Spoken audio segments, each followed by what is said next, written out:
Okay, let's start the class. Today we'll be doing paper 2 of specimen paper. Specimen 2025 का जो आया हुआ है इसका पेपर 2 है. अच्छा भाई, नई बात क्या है, पहले पेपर 2 होता था हमारा 2 hours 30 minutes का. अब टाइम कम कर दिया इन्होंने, 2 घंटे का टाइम कर दिया है. बाकी पेपर पूरा उतना ही है. 100 मार्क्स का पेपर था, 100 मार्क्स का, 100 मार्क्स का ही पेपर है, लेकिन टाइम क्या कर दिए, कम कर दिया है टाइम. ठीक है, तो आपको स्पीड थोड़ी सी बढ़ानी पड़ेगी अपनी. कैलकुलेटर अलाउड है, लेकिन एक आसानी कर दी है कि फार्मूला शीट दे दी है. पहले फार्मूला शीट नहीं हुआ करती है, तो एक प्लस पॉइंट है तो एक नेगेटिव पॉइंट भी है. दोनों इस तरह से हैं. दूसरी बात क्या है, number of question. Number of question कितने आ रहे हैं? 25. पहले कितने होते हैं? 10 क्वेश्चन होते हैं. ठीक है, इसका मतलब ये नहीं कि आपको ज्यादा मेहनत करनी है. बात ये, पहले 10 क्वेश्चन बड़े बड़े होते थे ना, हर क्वेश्चन के चार चार पांच पांच छह छह पार्ट होते हैं. अब इन्होंने और इजी कर छोटे छोटे क्वेश्चन कर दिए हैं. एक क्वेश्चन का एक ही पार्ट होगा या 2 पार्ट होंगे ज्यादा से ज्यादा. मतलब वो उस तरीके से नहीं है ना, थोड़े कम कर दिए. अब देखो, 100 मार्क्स का पेपर है, 25 क्वेश्चन है, एवरेज 4 मार्क का हो गया ना. पहले क्या होता था, 100 मार्क्स का पेपर था और 10 क्वेश्चन थे, तो एवरेज 10 मार्क का क्वेश्चन था. 10 से 12 मार्क्स का एक क्वेश्चन होता था. तो ये ज्यादा बेहतर है आपके लिए. चलिए let start. First question, calculate 4 divided by under root of 0.0025. अच्छा, स्क्वायर रूट भी है. अब स्क्वायर रूट है ना, एक काम करते हैं, इसको इस तरीके से कर लेते हैं. ठीक है, 0.0025 है ना, डेसिमल कितने स्टेप आगे जाएगा? 1 2 3 4. 4 स्टेप आगे लेके जाऊंगा तो क्या हो जाएगा? 25/10,000. ठीक है, ऐसे मैं सॉल्व कर रहा हूँ. 25 हो गया और अपॉन क्या हो जाएगा? 10,000. अब 25 का स्क्वायर रूट क्या होता है? 5.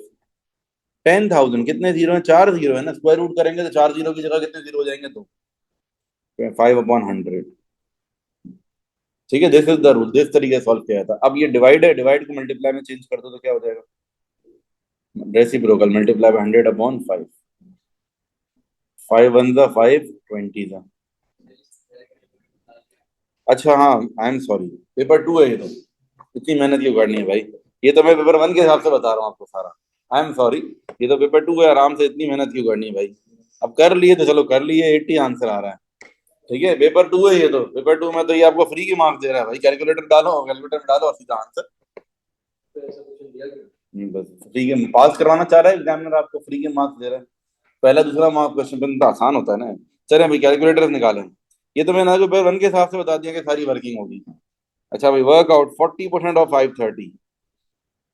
530 का 40%, 40% का मतलब होता है 40/100. बल्कि ये भी क्यों करने, कैलकुलेटर में परसेंटेज का साइन होता है भाई. 500 मल्टीप्लाई बाय 40%. बस आपको इतना पता हो, ये ऑफ का मतलब मल्टीप्लाई होता है. सही है, 500 मल्टीप्लाई बाय 40% कर लो.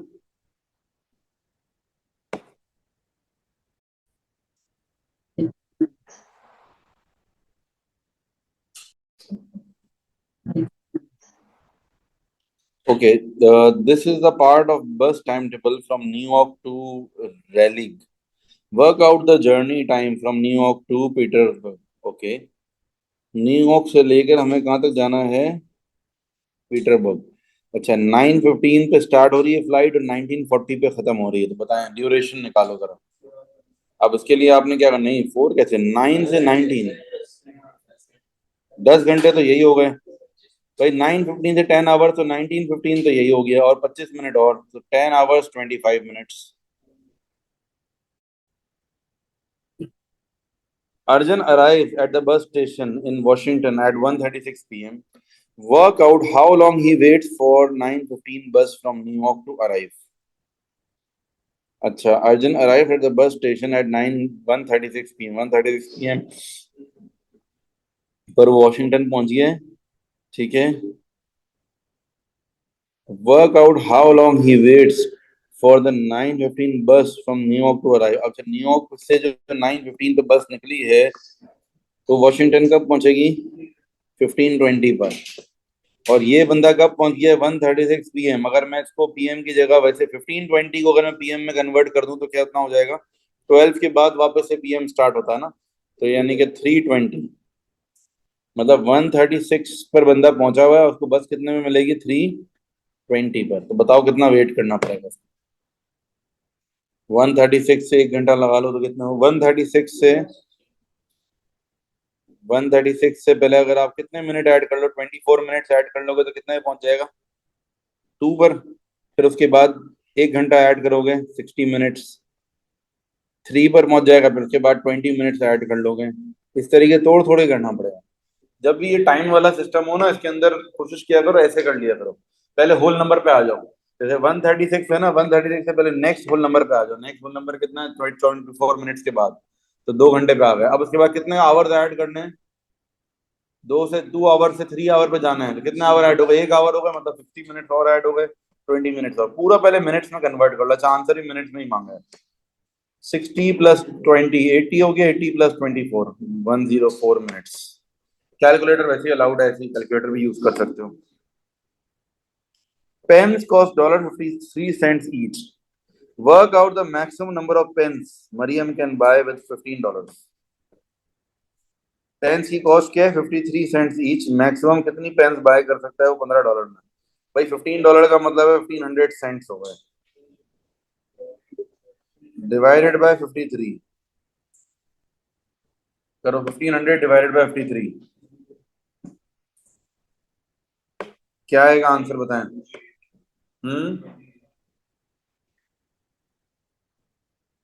28 पेन्स टोटल एग्जैक्ट आ रहा है आंसर। 28.3 आ रहा है, बट जा रहा है हम 0.3 पेन तो लेंगे नहीं ना। पूरी पेन कितनी मैक्सिमम ले सकते हैं? 28। Okay. Work out the change she receives. कितना चेंज मिलेगा? पैसे कितने वापस आएंगे?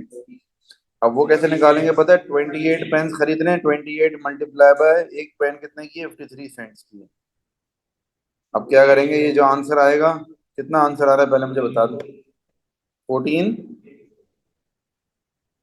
और हमारे पास 1500 सेंट्स हैं, मतलब 16 सेंट्स आर लेफ्ट। ठीक है, समझ गए आप लोग बात मेरी? क्या किया हमने? पहले 1500/53 किया, 28 पेन आ गए। अब एक पेन कितने की है? 53 सेंट्स की है, मल्टीप्लाई कर दिया हमने। 1484 के हमारे जो है टोटल पेन, ये हमारी अमाउंट है पेन्स की। इसको 1500 में से माइनस कर देंगे।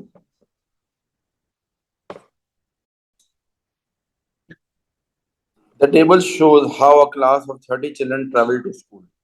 The information will be shown in the pie chart. ठीक है। ट्रेवल टू स्कूल में क्या है? वॉक। वॉक के नंबर ऑफ चिल्ड्रन कितने हैं? 18। पाई चार्ट में एंगल क्या होगा? एंगल निकालने का तरीका क्या होता है? देखो, इसका तरीका ये है कि value divided by total value multiply by 100 नहीं होता, 360 होता है। क्योंकि पाई चार्ट है ना, अगर ये मल्टीप्लाई बाय 100 होता है परसेंटेज में कन्वर्ट करना होता है। 18 डिवाइडेड बाय 30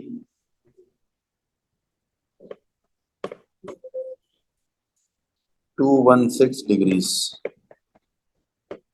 इसी तरीके से सबका कर लेते हैं ना।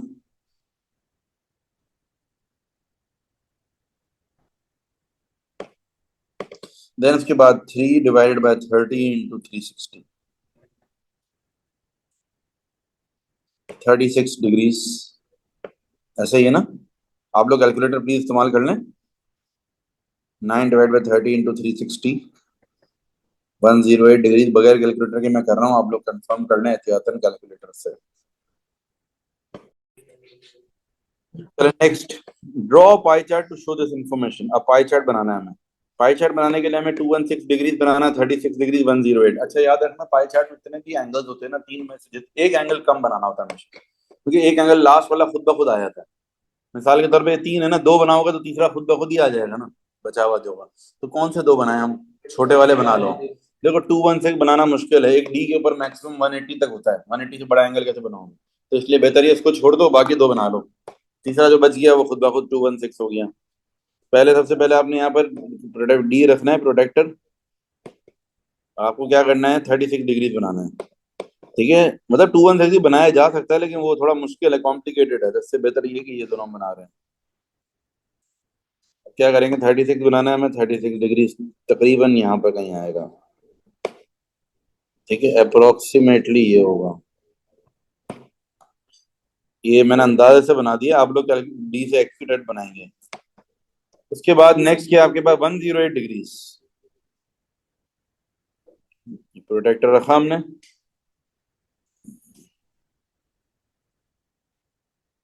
ठीक है, तकरीबन यहाँ कहीं आएगा।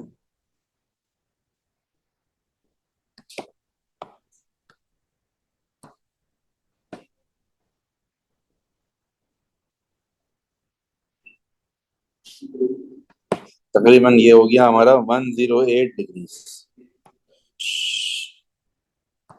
अब जो लास्ट बच गया ना वो ऑटोमेटिकली जो है कितना हो जाएगा, 216 डिग्रीज। अब आपने लिखना किस तरीके से, ये हमारा हो जाएगा सबसे पहला वाला, ये 36 डिग्री वाला कार है, ये है बस, और ये है वॉक।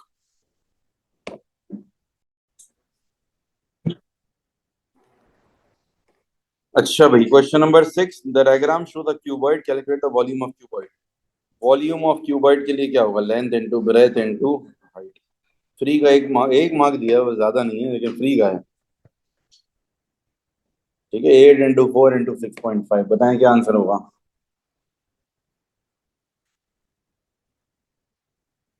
यस। हाँ, 208 सेंटीमीटर क्यूब।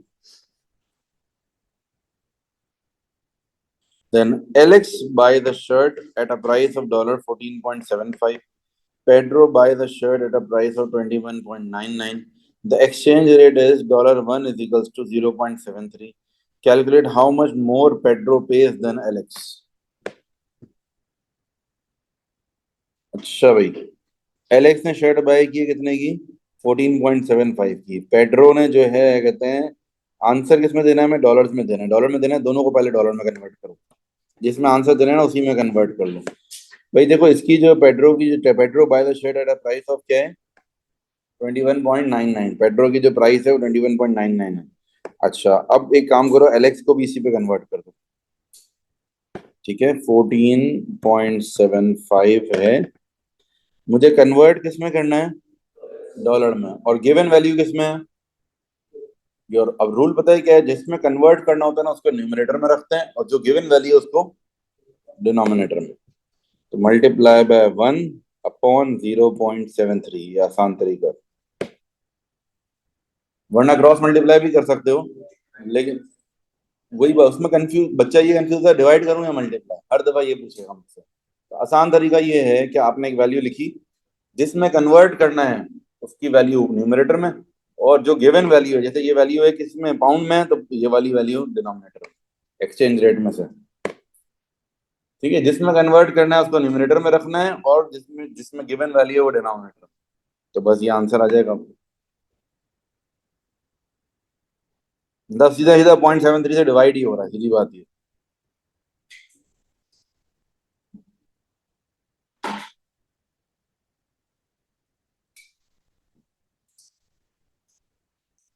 जी बताएं क्या रहा आंसर, कितना रहा, 20।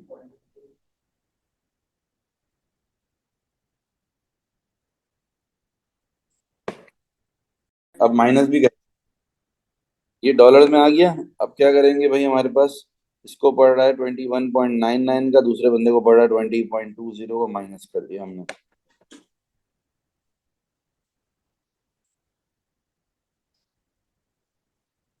क्या आएगा आंसर,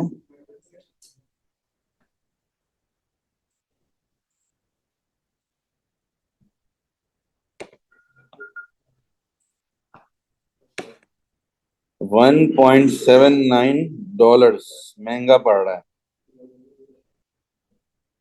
ठीक है, चलें भाई। The diagram show the hexagon, write an equation and solve it to find the value of x. क्या करें भाई, इन सबको ऐड कर लो, इन सबको ऐड कर लोगे तो इजिकल्स टू क्या हो जाएगा, 360।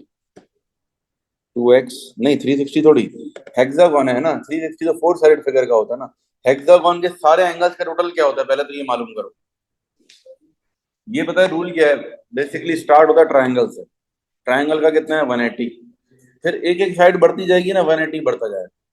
ट्राइंगल के बाद क्या आएगा, क्वाड्रिलेटरल, 180 180 360 हो गया, फिर एक साइड और बढ़ गई, 5 साइड हो गई तो 180 360 प्लस 180 कितना हो जाएगा, 540। फिर 6 साइडेड में क्या होगा, और 180 720 पे पहुंच गया। आप लोग मेरी बात समझ रहे हैं, एक तरीका ये है, 180 किसके लिए होता है, ट्राइंगल, फिर 360 होता है क्वाड्रिलेटरल, फिर के बाद 540 पेंटागन, और फिर उसके बाद 720 हेक्सागन। दूसरा तरीका n-2 इंटू 180। एन या द नंबर ऑफ साइड, और द नंबर ऑफ साइड कितनी, 6, 6 - 2 × 180, 4 × 180, 720 आ गया। ठीक है, आप मेरी बात समझ रहे हो, 720 आ गया। अब आपने क्या करना है, 720 इज इक्वल्स टू, सबको ऐड कर लो, 2x plus 152 plus x - 30 plus 144 plus 100 plus 120 plus 2x। बल्कि 2x तो हो चुका है, बस काफी है। 1 2 3 4 5 6। ओके, कैलकुलेटर इस्तेमाल करें, शाबाश। 150, जल्दी जल्दी कैलकुलेटर यूज करके बताएं मुझे।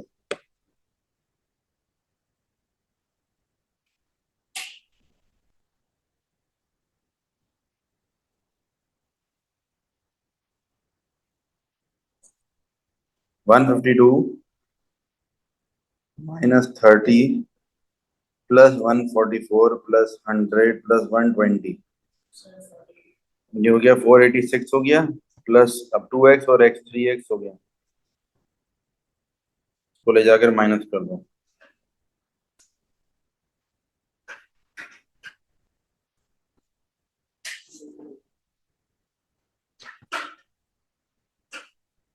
अब क्या होगा, ये x = 78।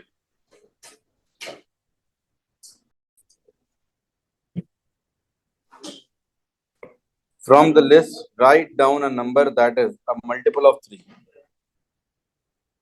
ठीक है, मल्टीपल ऑफ 3। भाई मल्टीपल ऑफ 3 ये तो नहीं है, ये भी नहीं है, 8 भी नहीं है, 12, 12 हो सकता है, यस। 12 जो है वो मल्टीपल ऑफ 3 है ना, 3 4 12 होता है ना भाई। अ क्यूब नंबर, क्यूब नंबर हम किसको कह रहे हैं, क्यूब नंबर वो होता है जो किसी नंबर का क्यूब हो। 8 है ना, क्यूब 2 का cube. A prime number 5, N irrational number, irrational. Irrational ये वो होता है जो अंडर रूट में नंबर हो, लेकिन उसका अंडर रूट मतलब कैलकुलेट होल नंबर में ना है, डेसिमल में है। जैसे अंडर रूट 3 है, अंडर रूट 2 है, अंडर रूट 5 है, इनका अंडर रूट कैलकुलेट डेसिमल में आएगा ना, तो ये रैशनल नंबर है। अंडर रूट 10, तो यहाँ पर अब क्या ऑप्शन बताओ, अंडर रूट 7 हो गया ना। ये अंडर रूट 196 नहीं होगा, क्योंकि तो अंडर रूट 196 14 आ जाता है, तो डेसिमल में नहीं आ रहा ना इसका। Anna has a bag that containing 10 beads. खामोश। There are 4 red beads, the rest are blue. Anna takes 2 beads from the bag at random without replacement. ठीक है, अब क्या करना है हमें, 4/10 है, दूसरा क्या हो जाएगा। देखो प्रोबेबिलिटी का रूल क्या है, एक 4/10 है तो बाकी का रिमेनिंग क्या हो जाएगा, 10 - 4 कर दो, 6/10। अच्छा, फिर ये 3/9 है तो रिमेनिंग क्या हो जाएगा इसका, 6/9। इसी तरीके से अब क्या करेंगे, पहला हम अगर बीट हमने ब्लू सेलेक्ट कर ली, अब हम आगे चलेंगे तो अब क्या होगा, ब्लू में से एक कम कर लेंगे। ठीक है, विदाउट रिप्लेसमेंट है ना, विदाउट रिप्लेसमेंट का मतलब क्या है, फर्स्ट अगर ब्लू सिलेक्ट हुई है तो अब यहाँ जाएंगे तो ब्लू में से क्या होगा, एक रिड्यूस, 6 की जगह कितने हो जाएंगे, 5, 5, 5/9, तो ये क्या होगा ऑटोमेटिकली 4/9। ठीक है, प्रोबेबिलिटी को समझने की कोशिश करो। प्रोबेबिलिटी में क्या होता है, फर्स्ट अगर आपका 6/10, ये 4/10 है तो ये ऑटोमेटिकली क्या होगा, 6/10। भाई 10 में से 4 चले गए, बाकी कितने बचे, 6 ना, ये 4/10, 4 हो गए यूज, तो बाकी के 6 यहाँ बचेंगे। इसी तरीके से यहां से आगे चलते हैं अगले ट्री पर, तो अब रूल क्या है, भाई 6/10 है, 6 में से 10, एक कम हो गया ना, आगे चलेंगे, एक निकल गया बाहर, तो यानी कि 6 की जगह कितने हो गए, ये 5 हो गए, 5, और टोटल में से भी एक कम हो गया, 5/9। अब जब ये 5/9 है तो ऑटोमेटिकली ये वाला क्या होगा, 4/9, क्योंकि 9 - 5 करेंगे तो कितने बचते हैं। देखो डिनोमिनेटर में तो न्यूमरेटर माइनस होता है, तो ये वाला आ जाता है। समझ रहे हो, टोटल मिला के 9 है, तो अगर एक के 5 होगा, दूसरे के ऑटोमेटिकली 4 होंगे ना। ये देखो, ये भी टोटल मिला के 9 है, ये 9 है, 9 है, तो ये 3 है, तो बाकी के कितने बचे, 6। इसी तरीके से यहाँ पर टोटल मिला के कितने, 10 हैं, तो ये 4 हो गए, तो बाकी के कितने बचे, 6। बोले मुंह से कुछ। ठीक है, कितना होगा, calculate the probability that Anna takes 2 red beads. Red beads का मतलब है पहली रेड बीट ये वाली लेंगे, दूसरी रेड बीट उसके आगे वाली, दोनों को मल्टीप्लाई। जब टू रेड बीट्स की बात कर रहे हैं ना, ये ट्री डायग्राम बनी हुई है ना, यहाँ से फर्स्ट ये वाली वैल्यू पिक करनी है, मल्टीप्लाई बाय ये वाली वैल्यू, तो ये हो जाएगा आपका 4 अपॉन, मतलब ये इस तरह से लिखेंगे हम, red comma red, 4/10 multiply by 3/9। अब की क्या हो गया, 4 3 12/90, कट करो 3 से 3 4 12, 3 यहीं पे कट कर लेते हैं, 3 1 3 3 कर लेते हैं, 2 2 5 रिड्यूस हो जाएगा। वैसे तो खैर कैलकुलेटर अलाउड है, 2/15 आंसर होगी।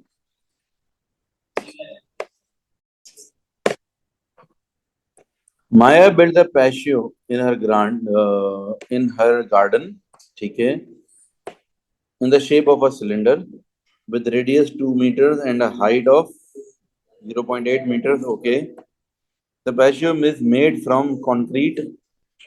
The density of the concrete is 25 kgs per meter cube. आप लोग प्लीज खामोश हो जाएंगे जरा, रिकॉर्डिंग चल रही है यहाँ पर, मेरी पूरी रिकॉर्डिंग खराब हो रही है तुम लोग के शोर की वजह से। Calculate the mass of the concrete use to build the patio. अच्छा, ये सारी इन्फॉर्मेशन दी हुई है, आपको परेशान होने की जरूरत नहीं, कोई फिजिक्स नहीं आ गई यहाँ पर, ठीक है। पहले आपने क्या करना है, सबसे पहले तो जो है ना, क्या कहते हैं, वॉल्यूम निकाल दो जरा। वॉल्यूम का फॉर्मूला क्या होगा, कौन सा सिलेंडर है ना, सिलेंडर के वॉल्यूम का फॉर्मूला लगाओ, pi r square h. Pi r radius क्या है हमारा, 2 है, स्क्वायर मल्टीप्लाई बाय हाइट क्या है, 0.08। निकालें कैलकुलेटर, शाबाश। कोशिश करें कि पाई की टर्म्स में रहने दें आंसर में, ताकि एक्यूरेट आंसर आए। पाई नहीं डालो, पाई के अलावा बाकी डाल दो बस।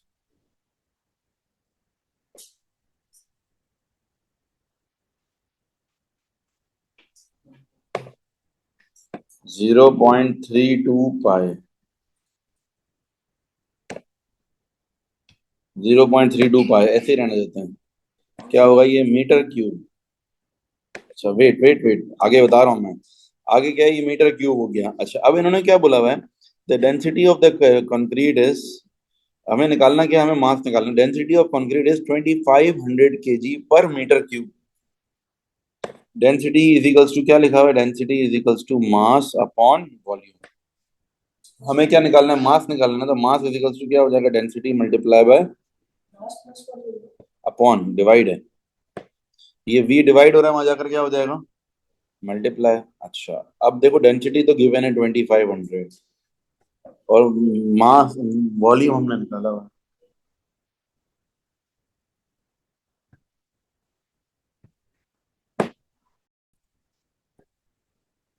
अच्छा भाई, अब क्या करेंगे, मल्टीप्लाई कर लेंगे, पाई को भी सॉल्व डाल दो ना, आंसर आ जाएगा फाइनल। क्या बन रहा है, 2500 multiply by 0.32 multiply by pi कर दो ना। इतना सिंपल तो है यार, वॉल्यूम निकाला हमने और ये मल्टीप्लाई। मुझे सही से बता दो वैल्यू, रुक क्यों जाते हो 25,000 के बाद अचानक से ब्रेक क्यों लग जाए, तुम्हारे जेब से थोड़ी देने पैसे, ज्यादा भी आ रहा है कम आ रहा है, जो आ रहा है वो बताओ। इस तरह नहीं बताते कभी भी वैल्यू, तुम्हें रीड भी करना नहीं आ रहा, 2500 एंड बोलो भाई, 25 नंबर की तरह रीड करो, 25, बस। ये आसान तरीका है, इज्जत बच जाती है इसमें बंदे की।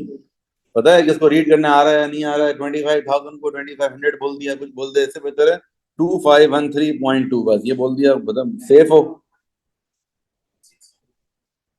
अब आपने पाए लिया है, कैलकुलेटर का पाए डाला है, 3.142 डाला है, ये बताओ, या 22.7 डाला है, यही गलती है, 22.7 नहीं डाल सकते पाए की वैल्यू। जब भी पाए बोला जाएगा, use the value of calculator.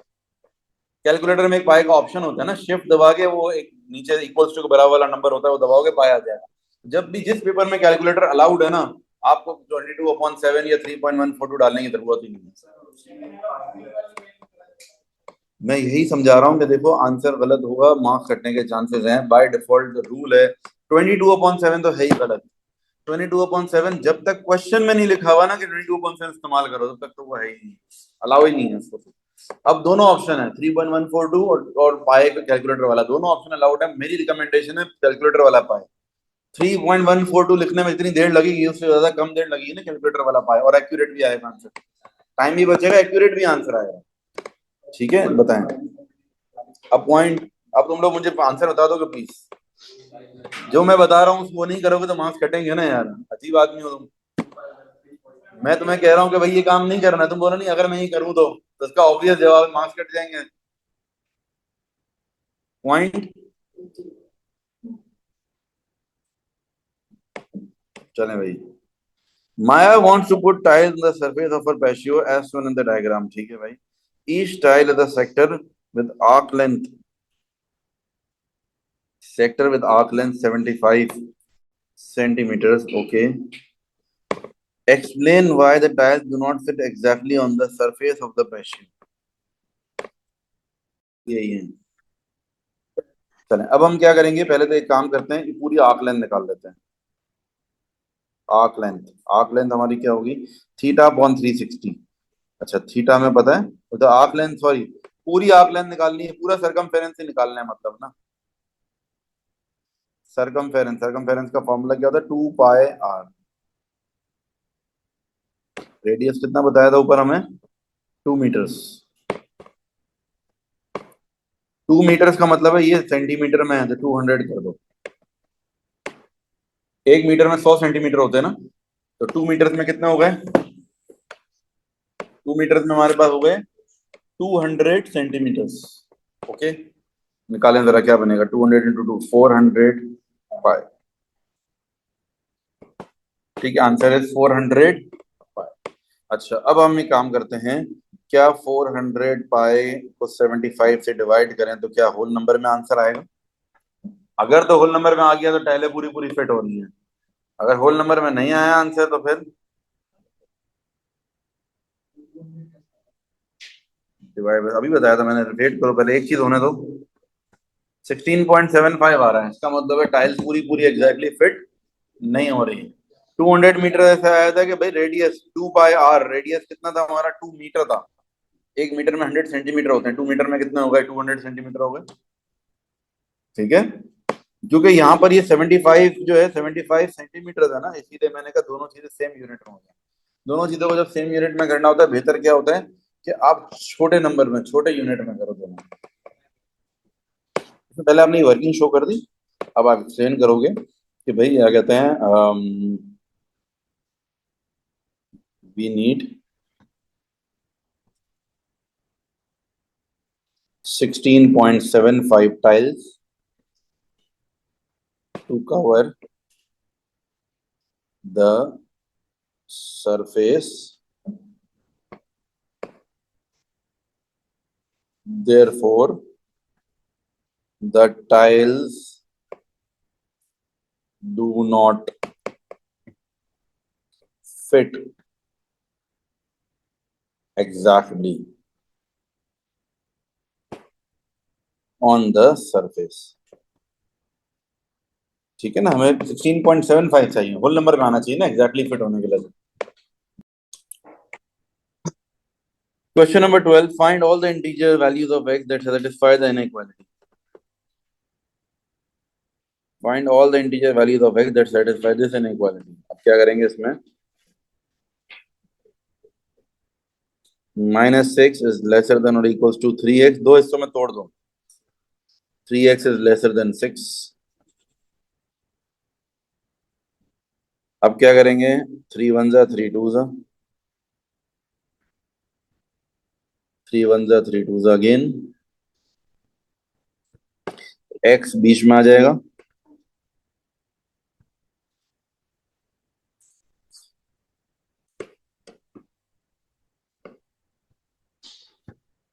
ठीक है, ये आंसर हो गया हमारा।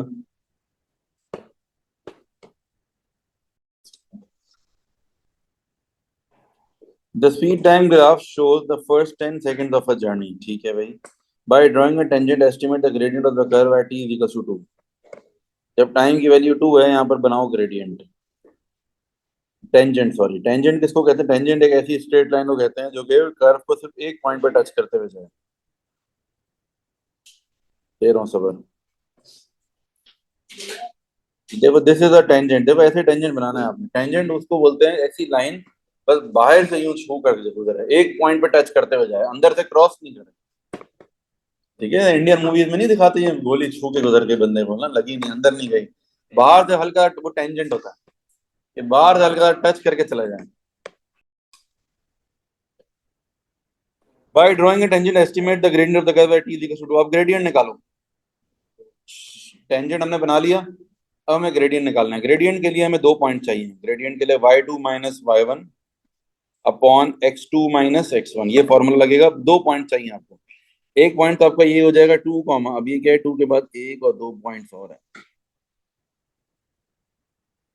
अब जीरो से एक पॉइंट, एक बॉक्स कितने को रिप्रेजेंट कर रहा है, 0.2 को कर रहा है, ये 2.4 हो जाएगा ये पॉइंट। कितने बॉक्सेस आ रहे हैं हम ये देखते हैं, 2 के बाद। इधर देखो ना, ये कैसे निकाले, सामने कर रहा हूँ, सामने सामने आपके सामने हो रही है वर्किंग। ये देखो, ये पॉइंट कोई से 2 पॉइंट लेने हैं, एक पॉइंट तो मैं यही ले रहा हूँ ना, ये खुद ही पॉइंट जो है। इस पॉइंट पर अगर मैं देखता हूँ तो 2 पर क्या आ रहा है, एक बॉक्स आ रहा है, सॉरी, मुझे ये वाला लेना है, ये 2 के बाद एक बॉक्स है, एक बॉक्स है, इसका मतलब है 2.2 हो गया, एक बॉक्स 0.2 का रिप्रेजेंट कर रहा है। चलेगा, लेकिन कोशिश करो। देखो ये पहला पॉइंट जो होगा ना, पहला पॉइंट तो वही होगा ना जो कर्व वाला है। पहले पॉइंट में टेंजेंट का नहीं लेना है हमें। अब ये देख रहे हो, फर्स्ट पॉइंट कौन सा है, कर्व वाला है। अगर मैं यहाँ से देखूं, ये ऊपर जा रहा है, कर्व का है, ये रहा ना, 2.2 पे है ना, 2 के बाद एक ही बॉक्स है ना, एक पॉइंट तो यही ले लिया हमने। अब एक और पॉइंट हम क्या करेंगे, एक और पॉइंट हम लेंगे कहीं भी आगे, कहीं भी ले लेंगे एक पॉइंट और। जैसे कि फॉर एग्जांपल मैंने ये 4 पे ले लिया, 4 पर क्या आ रहा है, टेंजेंट पे लेना है अब। आई रिपीट वन सेकेंड, दूसरा पॉइंट कौन सा है, देखो 4 पे लेना है, टेंजेंट पे लेना है। टेंजेंट कहाँ मीट, कहाँ टच कर रहा है, ये रहा। अब आप ये देख लो, 2 के बाद कितने बॉक्स और आ रहे हैं, 1 2 3 4 5, 5 बॉक्स पे 3 हो गया, और छठे बॉक्स पे 3.2। और अगर कोई और भी लेना चाहो, मिसाल के तौर पे और आगे चले जाओ, चलो 6 पे चले जाओगे तो क्या आएगा 6 पर, 4 है, 4 के बाद कितने, 2 बॉक्स हैं, ये ले लेते, थोड़ा दूर लें तो ज्यादा अच्छी बात है, और एक्यूरेट आंसर आएगा टेंजेंट का। ये पॉइंट्स टेंजेंट के लेने हैं। एक पॉइंट तो मैंने, पहला वाला पॉइंट तो टेंजेंट और कर्व दोनों का सेम ही है ना, तो पहला वाला पॉइंट तो कर्व का ही ले लो या टेंजेंट का, एक ही बात है ना वो तो। 2 पर आएगा 2.2, और दूसरा क्या आ रहा है, मैंने 6 पर ले लिया है 4.4। अब ग्रेडियंट निकालो, y2 minus y1 4.24 minus 2.2, y2 minus y1 upon x2 minus x1, 6 minus 2, 4.4 minus 2.2 कितना हो गया, सिर्फ 2.2 डिवाइडेड बाय 4।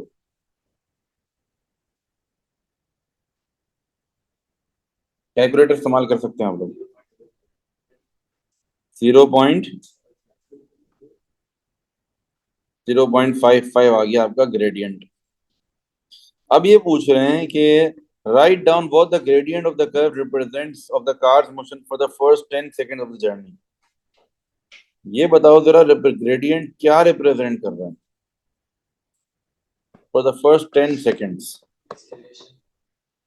भाई ग्रेडियंट देखो, स्पीड टाइम ग्राफ का जो ग्रेडियंट होता है, वैसे तो वो एक्सेलरेशन ही रिप्रेजेंट करता है, बट क्या मतलब, थोड़ा सा ये देखो, फर्स्ट 10 सेकंड्स की अगर बात कर रहे हैं हम, देखो शुरू में क्या था, ग्रेडियंट ये था हमारा। अगर हम ग्रेडियंट बनाए, शुरू में ये था, फिर उसके बाद क्या, ये आया, फिर ये आया, एक तरह से एक्सेलरेशन डिक्रीज हो रही है। वैसे हम एक्सेलरेशन सिर्फ लिख सकते हैं, आप लोग सिलेबस की हद तक तो इतना भी बहुत है, कोई फिजिक्स थोड़ी पढ़ रहे हैं बहुत ज्यादा डिटेल में लिखे हैं। पर इतना बोलते हैं भाई, स्पीड टाइम ग्राफ है ना, तो क्या आ रहा है, इसका ग्रेडियंट क्या रिप्रेजेंट कर रहा है, एक्सेलरेशन। अगर ये यूं ग्राफ होता नीचे की तरफ, तो हम क्या बोलते हैं, डीसेलरेशन। ठीक है, हम कह देंगे ये this is acceleration, this represents acceleration.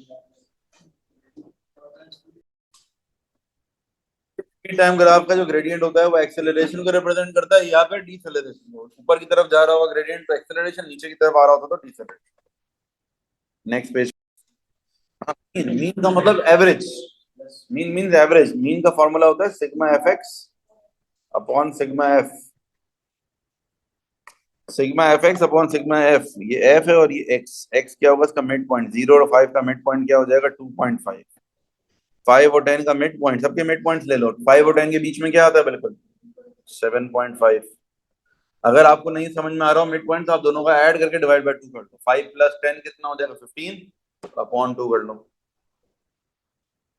10 और 20 के बीच में क्या आता है? 20 और 50 के बीच में? अच्छा भाई, मीन निकाल रहे हैं। मीन के लिए क्या फॉर्मूला है? Sigma F x upon sigma F. Mid point हमने निकाल लिए। मिड पॉइंट एक्स को रिप्रेजेंट करता है 35 multiply by 2.5 plus 20 multiply by 7.5 plus 14 multiply by 15 plus 11 multiply by 35। Sigma F x हो गया अपॉन सिग्मा एफ। इन सबको प्लस कर लो। 35 प्लस 20 कितना हो जाएगा? 55। 55 और 14 69 और 11 ये हो गए 80। अच्छा, ये तो 80 दिया वही था ऊपर। मीन का मतलब होता है एवरेज निकाल रहे हैं ना हम सबका। एवरेज निकाल रहे हैं तो डिवाइड बाय तो 80 करेंगे। ठीक है, पहले क्या करेंगे? हर जैसे फ्रीक्वेंसी है ना, फ्रीक्वेंसी को हमने एक्स से मल्टीप्लाई किया, इस फ्रीक्वेंसी को भी एक्स से। सबको अपने अपने एफ एक्स निकाल लिए हमने सारे, उन सबको ऐड कर लिया और divide by frequency, total frequency. क्या आंसर बन रहा है बताएं? हम्म 49.4 एक आंसर आ गया मुझे। बाकी लोग भी चेक करें जरा। हाँ, इतना तो नहीं आ सकता, ये आप तो मिस्टेक कर रहे हो, वापस से करो। इतना बड़ा आंसर आने के चांसेस कम है। यस, बाकी लोग क्यों नहीं कर रहे हैं सॉल्व? दो तीन लोग आंसर।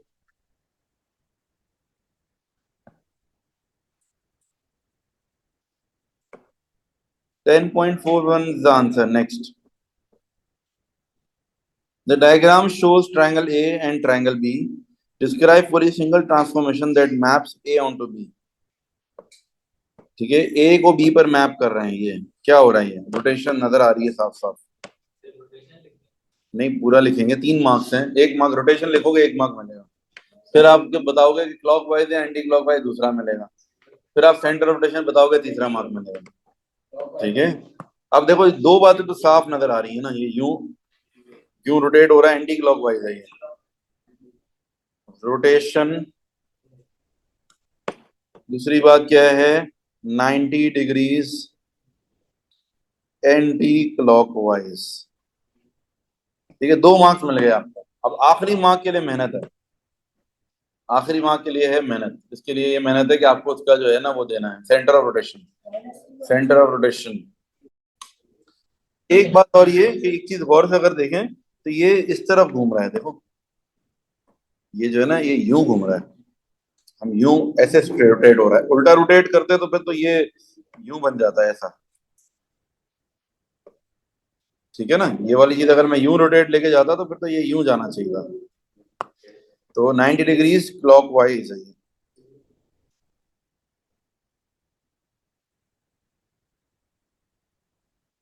अच्छा भाई, अब हम चाहिए हमें सेंटर ऑफ रोटेशन। मैं नंबरिंग कर लूं जरा, 1, 2 और 3। जरा सोचें कौन सा पॉइंट कहाँ जाके फिट होगा। ये 3 वाला पॉइंट हो जाएगा, ये 2 और ये 1। ऐसा ही है, जरा देखें यूं रोटेट हुआ है तो। अब करना ये, कॉरेस्पॉन्डिंग पॉइंट को ज्वाइन कर दो। 1 को 1 से ज्वाइन कर दो। 1 को 1 से ज्वाइन किया, इनका परपेंडिकुलर बाइसेक्टर बनेगा। Perpendicular bisector means mid point पर 90 डिग्री की लाइन खींच दो। 1, 2 और 3। मिड पॉइंट कहाँ होगा? ये होगा वो मिड पॉइंट। यहां पर आपने क्या करना है? Perpendicular bisector.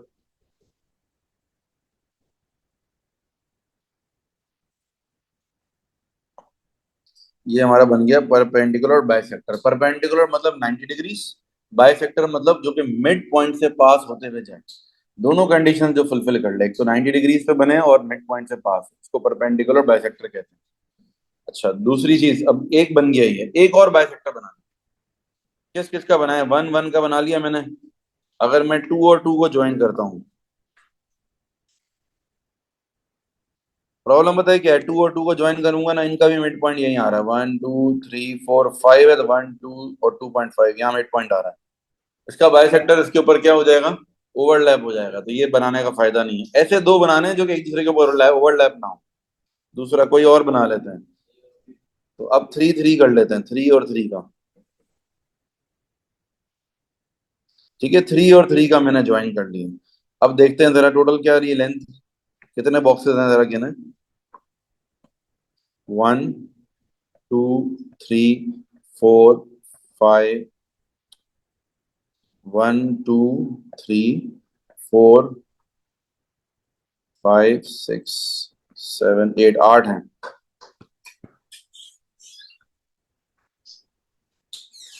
अब इसको जो है हमें क्या, अब इसका मिड पॉइंट जरा तलाश कर लो थोड़ा सा। अभी देखें जहां ये दोनों कहाँ इंटरसेक्ट कर रहे हैं, 2 1 पे इंटरसेक्ट कर रहे हैं हम। ठीक है, एक बाइसेक्टर हमारा ये हो गया, दूसरा बाइसेक्टर हो गया। अब ये जो है हमारा सेंटर ऑफ रोटेशन जो आ रहा है दैट इज 2 1। ठीक है, जब आप स्केल से बनाते हो ना आपको आइडिया हो जाता है, अगर थोड़ा सा आउट जा रहा है ना तो आपने जो है कभी भी सेंट बीच में मतलब बॉक्स के दरमियान में यहाँ पर कहीं इंटरसेक्ट नहीं करेगा। ठीक है, आपको स्केल थोड़ा सा सेट करोगे अपना, ऐसा होना चाहिए कि बिल्कुल ये 90 डिग्रीज हो, ये भी 90 डिग्रीज है। अब ये 90 डिग्रीज अब आप कितना एक्यूरेट बनाते हो उस हिसाब से ये बन जाएगा। अच्छा, 2 1 हमारा जो है सेंटर ऑफ रोटेशन है। चलें, sketch the graph of each function। sketch the graph of each function, her function का ग्राफ स्केच करो। पहला फंक्शन क्या है हमारा, y is equals to x-3। क्या बनेगा, स्ट्रेट लाइन बनेगी। स्केचिंग दिमाग में होनी चाहिए आपके, स्केचिंग भाई ये देखो ये y is equals to mx plus c का फॉर्मेट है, इसमें क्या होगा, स्ट्रेट लाइन बनेगी। अच्छा, स्ट्रेट लाइन बनेगी। दूसरी बात, इसका y इंटरसेप्ट क्या है, ये c है, ये mx है। y is equals to mx plus c, मतलब y इंटरसेप्ट इसका कहां पर है, c है, -3। और ग्रेडियंट क्या है इसका, पॉजिटिव। ग्रेडियंट पॉजिटिव है ना, एक्स के साथ कोएफिशिएंट क्या है हमारे पास, 1 है ना, यानी कि पॉजिटिव हुआ। ग्रेडियंट पॉजिटिव होता है तो ऐसी लाइन बनती है। ये हो गया ग्राफ इसका। This is called sketching. आप मेरी बात जरा समझें, स्केचिंग में आपको दो बातें देखनी होती हैं, ग्रेडियंट पॉजिटिव है या फिर ग्रेडियंट, अगर ग्रेडियंट नेगेटिव होता तो यूं बनाते हैं। ग्रेडियंट नेगेटिव होता तो यूं बनाते हैं, पॉजिटिव ग्रेडियंट है और जो है कहते हैं वाई इंटरसेप्ट -3। फिर है Y equals to 1/x। 1/x जो होता है वो क्या होता है, रेसिप्रोकेटिव ग्राफ होता है। अगर आप लोग थोड़ा सा रिकॉल करें 1/x के जो मैंने ग्राफ बताए थे, वाई इक्वल्स टू 1/x में ये ग्राफ बनता है, ये याद होना चाहिए, ऐसा बनता है ग्राफ।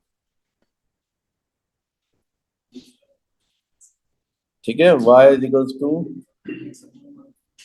1/x। 1/x में बनता है रेसिप्रोकेटिव ग्राफ। जो दोनों तरफ होता है ना वो 1/x² होता है।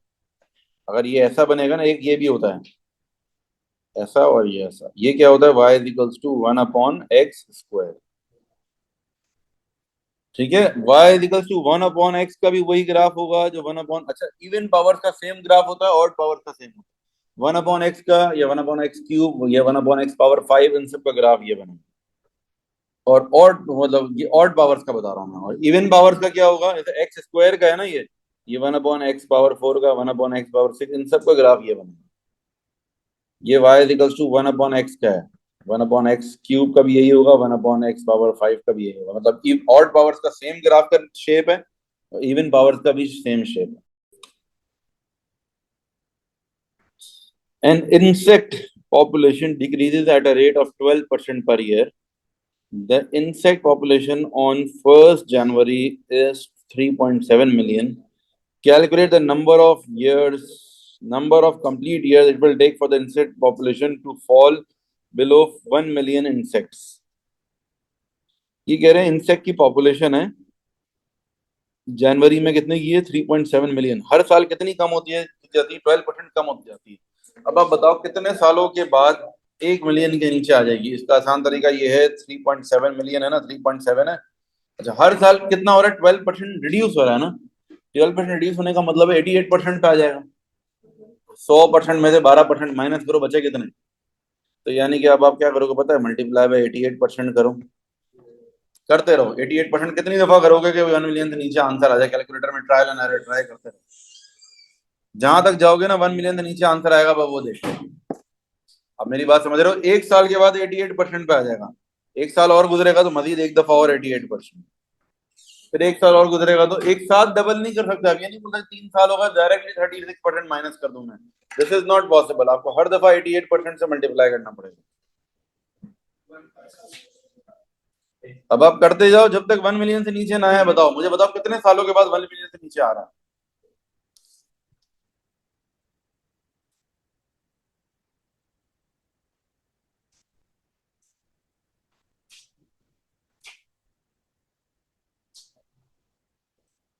4 साल तो हो गए, अभी तक तो नहीं आया है। 6 साल हो गए।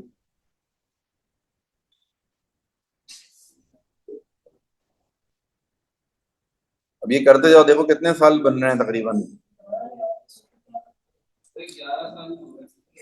11 साल में।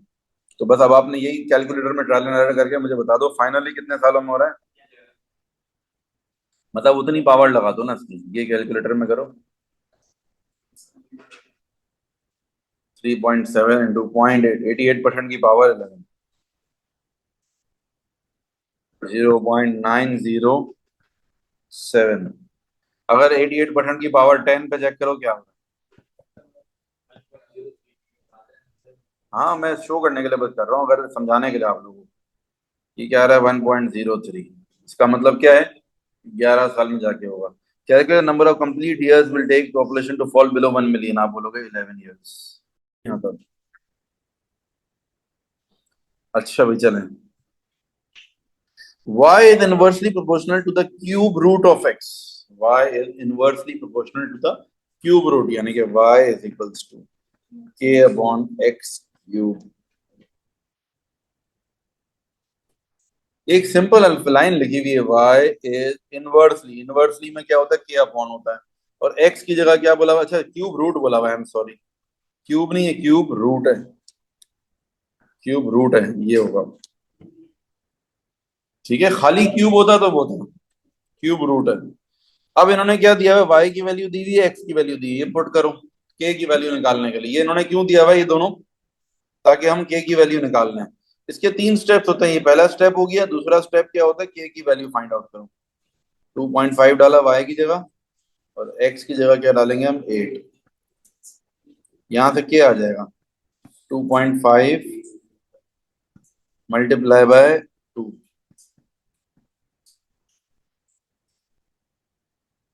ठीक है, k is equals to 5। k is equals to 5। Number 3। दो काम हो गए हमारे। फर्स्ट स्टेप हो गया, सेकंड स्टेप हो गया, अब थर्ड स्टेप पर आएंगे। थर्ड स्टेप क्या है, y is equals to 5 divided by, अब करेंगे क्यूब रूट ऑफ x। ये फॉर्मूला आ गया मेरा k की वैल्यू के साथ। अब मुझे जो निकालना है, find y when x is equal to 64।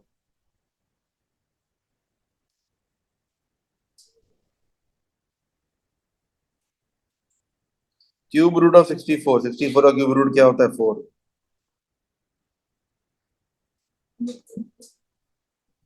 1.25।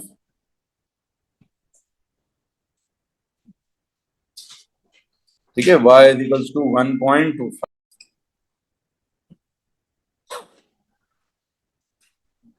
ABC is coordinate. ठीक है, कैलकुलेट क्या करना है, डीबी निकालना है हमें।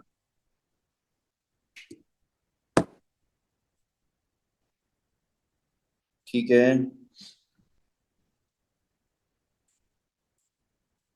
राइट एंगल तो नहीं है ना ये हमारे पास। कैलकुलेट डीबी, ये लाइन निकालनी, कॉस रूल लगा लो सीधा सीधा। कॉस रूल, दो साइड और बीच वाला एंगल जब दिया हुआ था तो हम कॉस रूल लगाते हैं। DB square is equals to 350 square plus 500 square minus two 350 multiply by 500 multiply by cos of 135। ये पूरा कैलकुलेटर में डालें।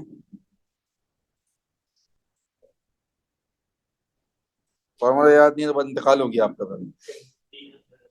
गए 3 नंबर कुर्बान, अगर ये फॉर्मूला याद नहीं है। बस नहीं याद तो छोड़ दो बस। चलो शाबाश।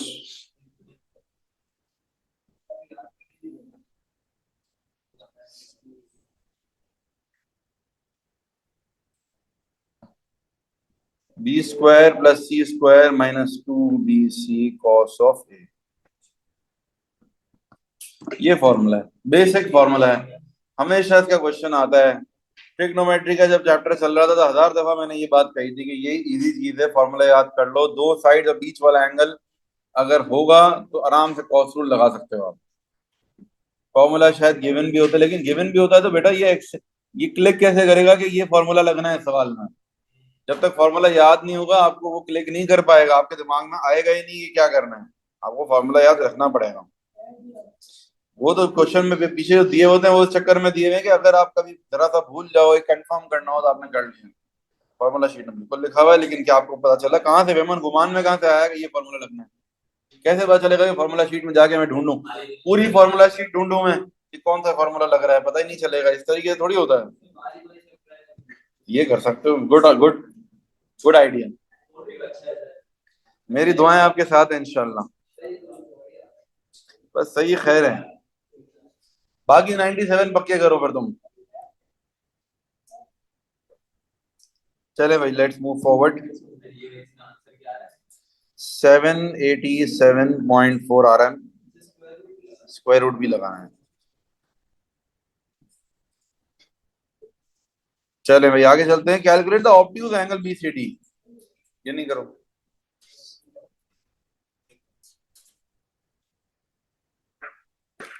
Calculate obtuse angle B C D.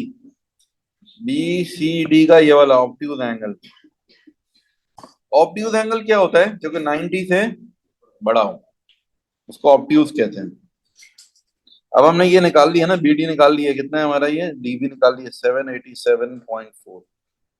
अब हम लगाएंगे साइन रूल। किस तरह पता चल रहा है साइन रूल? मैंने कंडीशन लिखवाई थी। साइन रूल जब लगता है जब एक साइड और सामने वाला एंगल गिवन हो। कॉस रूल कब लगता है? जब दो साइड है और बीच वाला एंगल गिवन हो। पिछले पार्ट में लग गया है कॉस रूल, तो ये तो ऑब्वियस हो गया कि अगले पार्ट में साइन रूल लगेगा। दोनों तो वापस थोड़ी कॉस रूल आएगा। टेन रूल कोई होता नहीं है। तो साइन एक दफा साइन लग गया तो दूसरी दफा कॉस ही लगेगा। अच्छा, अब बात ये है कि भाई देखो, ये एक साइड है और सामने वाला एंगल है। साइन रूल के लिए जरूरी होता है, एक साइड हो गई 650 डिवाइडेड बाय उसके सामने वाला angle sine 52 is equals to सामने वाली दूसरी साइड क्या है हमारी? ये 787.4 डिवाइडेड बाय साइन थीटा।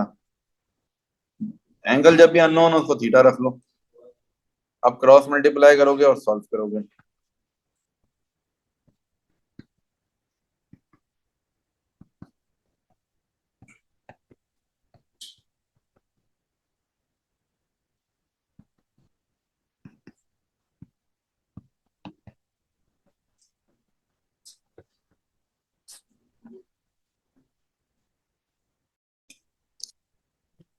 नहीं देर लगी जी।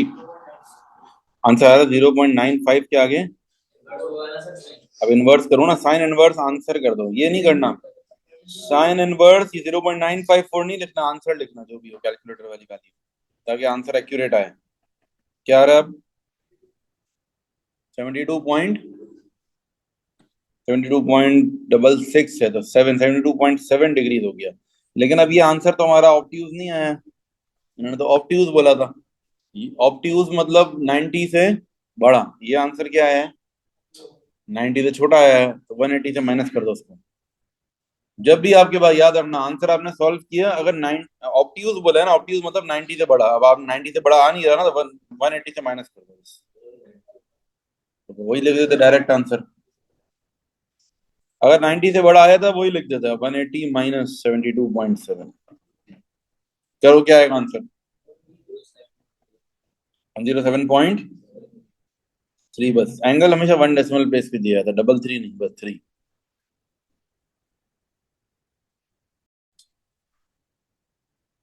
Shanti travels 12 kilometers from home to school. She travels at an average speed of x kilometers per hour. Write down an expression in terms of x for the time taken in minutes for Shanti to travel from home to school. ठीक है, अब क्या करेंगे भाई? Home से लेकर school तक आपको ट्रेवल करना है। ठीक है, तो अब आपने क्या करना है? Write down an expression in terms of x. Time, time क्या होता है? Time is equal to distance upon speed. Distance हमारा 12 है, स्पीड एक्स है, आंसर हो गया बस ये। एक्सप्रेशन बोला ना, एक्सप्रेशन का मतलब तो यही होता है। Felix travels 12 kilometers from home to school. He travels at an average speed that is 20 kilometers per hour slower than Shanti's speed. Felix की स्पीड शांति से 20 किलोमीटर पर आवर कम है। इसका भी टाइम निकाल, इसको टाइम वन कंसिडर कर लेते हैं, इसको time two. 12 divided by x minus 20। सही है, ये दूसरा एक्सप्रेशन हो गया। देखो ना, कॉमन सेंस की बात है, बोल रहे हैं भाई इसका 20 किलोमीटर पर आवर कम है स्पीड, कम का मतलब माइनस करना है आपने। Felix takes 15 meters longer to travel from home to school than Shanti. Felix takes 15 kilometers longer, ज्यादा ले रहा है टाइम, ज्यादा टाइम ले रहा है तो क्या करेंगे भाई, एक काम कर, दोनों का डिफरेंस, यानी कि दोनों का डिफरेंस कितना होगा, 15 मिनट का। वो तो आन इक्वेशन बन जाएगी हमारी। हमें ये इक्वेशन बना के दिखानी है, शो दैट करना है हमें। अपना नॉर्मली क्या बोला है इन्होंने कि भाई हमें इतना बोला है कि भाई फेलिक्स का टाइम 15 मिनट ज्यादा है, तो यानी कि मैं ये बोलूंगा ना, time two minus time one is equals to 15 minutes.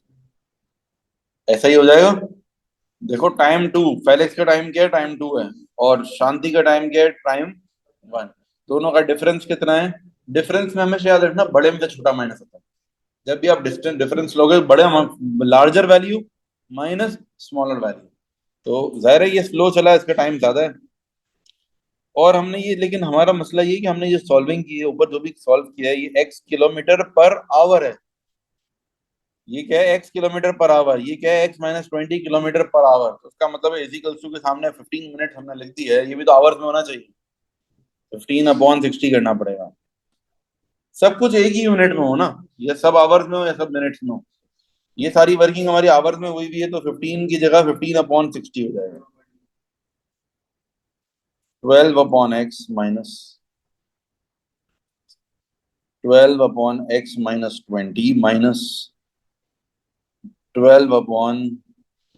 is equals to 15/60.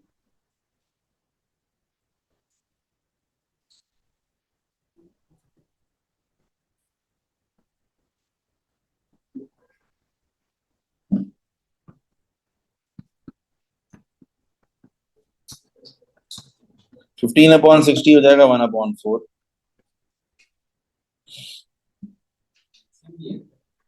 अभी तो मैंने एलसीएम लिया, हाँ एलसीएम लिया और वहां पर सिंप्लीफाई किया बस। 12 × 20 कितना हो जाएगा, 240। और यहाँ पर हो जाएगा ये x² minus 20x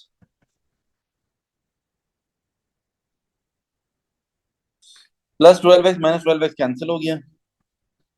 240 multiply by 4 is equals to x² minus 20x।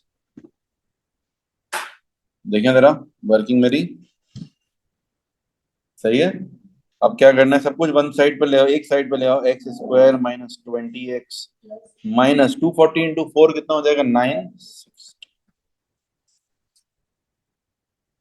ये इक्वेशन फॉर्म करनी थी, इन्होंने क्या बोली थी ऊपर जाके।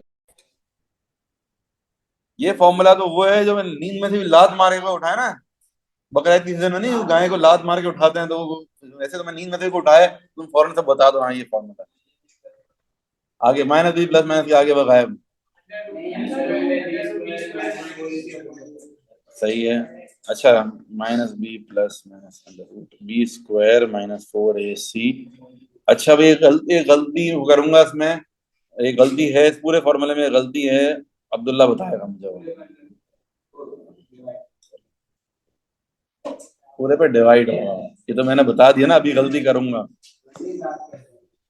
गुड है, शुक्र है, सही है। ये देखो कॉमन एरर है, जो अक्सर मैं पहले भी कई दफा क्लास में भी ये बात बोल चुका हूँ कि बहुत सारे बच्चे इसमें जो गलती करते हैं ना, वो यही करते हैं कि अंडर रूट पूरे पे नहीं लगाते। ये this is the most common error. सिर्फ यहाँ तक अंडर रूट के नीचे बस अपॉन लगा देते हैं, पूरे पे अपॉन नहीं लगाते। ठीक है, तो कीप दिस इन माइंड। अच्छा एक और बात, अब ए बी सी की वैल्यूज क्या होंगी जरा सोचें। A1 होगा, नहीं -20, और सी क्या होगा, -960। इन सबके साथ साइंस भी आएंगे।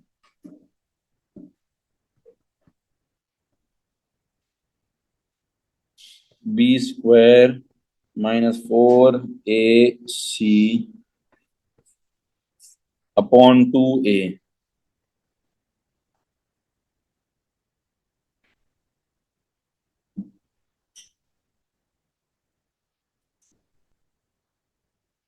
ठीक है, और सेट कर। फर्स्ट पार्ट में हमने ये एक्सप्रेशन तो बना लिया था, लेकिन इन्होंने क्या बोला होता, हमें क्या चाहिए, find in terms of x for the time taken for minutes की बात हो रही है। हमने जो निकाला ये टाइम किस में निकाला हमने, आवर्स, क्योंकि ये किलोमीटर है और नीचे क्या है, किलोमीटर पर। तो बस खाली मल्टीप्लाई बाय 60 कर दो, इसको भी मल्टीप्लाई बाय 60 कर सकते। नहीं, जवाब हमारा गलत नहीं हुआ। क्यों? क्योंकि थर्ड में तो हमने एडजस्ट कर लिया ना। थर्ड पार्ट में हमने क्या किया था, हमने इसको आवर्स, पूरा आवर्स में सॉल्व किया हमने। दूसरा ऑप्शन ये था, अगर आपका मल्टीप्लाई बाय 60 हुआ हुआ है, फिर आप आखिर में अगर थर्ड पार्ट में आप ये कर लेते T2 minus T1 equals to खाली 15 रख लेते, फिर अपॉन 60 नहीं करते। दोनों सूरतों में सेम आंसर आएगा, ये सही माना जाएगा। बस शो दैट जो बोला था, इक्वेशन ही हमारी बन गई वही। अब मुझे आंसर बताएं जरा, क्या आ रहे हैं तो। बस इसमें एक बात का ख्याल है, थोड़ा सा क्वेश्चन हमें गौर से पढ़ना चाहिए। राइट डाउन एन एक्सप्रेशन कर लिया हमने फॉर द टाइम टेकन के साथ, यहाँ पर लिखा हुआ इन मिनट्स, तो इस वजह से अगर आपने मिनट्स में निकाला है तो बस फिर यहाँ पर 15 के नीचे अपॉन 60 आप नहीं करोगे। मैं एक बात कर रहा हूँ ना, दोनों में दोनों both ways are acceptable, answer same ही आ रहा है दोनों में से। मतलब ये सोचो ना, इस पूरे के अंदर मल्टीप्लाई बाय 60 हो रहा है, तो वहां जाके डिवाइड हो जाएगा वो। ठीक है, both ways are acceptable, answer same आएगा, बट ऊपर वाले पार्ट के लिए आपको क्या करना है, मल्टीप्लाई बाय 60 करना है, क्योंकि इन्होंने यहाँ पर मिनट्स में मांगा है, यहाँ मिनट लिख दिया देखो। ठीक है, इस वजह से मल्टीप्लाई बाय 60 करना। नीचे वाले पार्ट में आप दोनों में से कोई भी इस्तेमाल करो, आंसर सही है। अब आंसर बताओ शाबाश, क्या आ रहा है।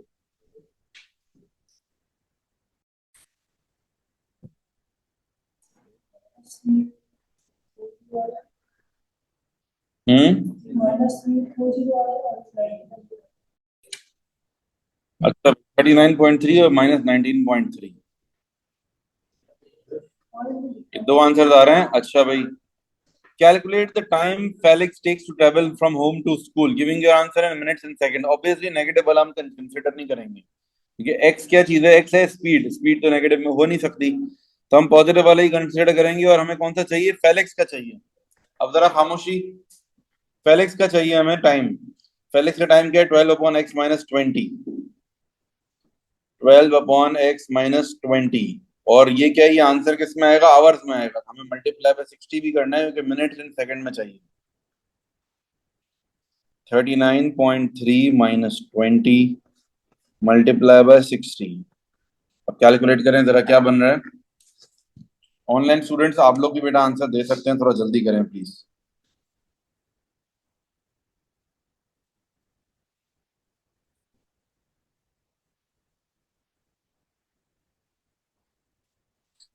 37.306 अब ये आ रहा है, तो 37 मिनट तो पूरे पूरे हो गए, और जो 0.306 है इसको हम कर लेंगे कन्वर्ट, मिनट्स में कन्वर्ट, सेकंड में कन्वर्ट कर लेंगे। उसके बाद आएगा 18 सेकेंड्स।